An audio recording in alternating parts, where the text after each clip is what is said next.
महाराष्ट्रामध्ये आणि देशामध्ये हा जो शेतकरी आत्महत्यांचा कलंक लागलेला आहे तो पुसण्यासाठी आमची ही खटपट चालू आहे।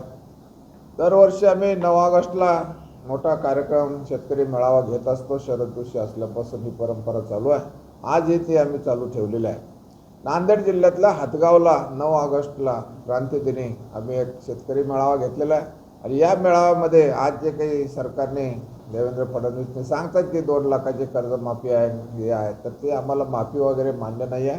संपूर्ण कर्जमुक्त शेतकरी झाला पाहिजे आणि या कर्जमुक्त व्हायचं असेल तर त्याच्या ऊसाला भाव मिळाले पाहिजेत। आज सोलापूर जिल्ह्यामध्ये ऊसाला भाव नाही म्हणून 2 शेतकऱ्यांनी आत्महत्या केल्या, ऊसाचं बिल नाही म्हणून 2 शेतकऱ्यांनी आत्महत्या केल्या।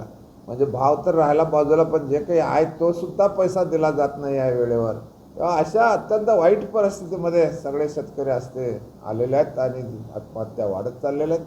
तेव्हा या संबंध आमच्या मेळाव्याचा उद्देशच आहे की शेतकरी विरोधी कायदे जे वन्य प्राणी इतका त्रास देत आहेत, गोवंश हत्याबंदीचा कायदा आम्हाला त्रासदायक आहे, संबंध निर्यात बंदी शेतीमालावर आहे आणि त्याच्यामुळं आज आम्ही कर्जबाजारी झालेलो आहोत। तर हा कर्जबाजारीपणा संपला पाहिजे आणि संपूर्ण सर्व शेतकरी हे कर्जमुक्त झाले पाहिजेत।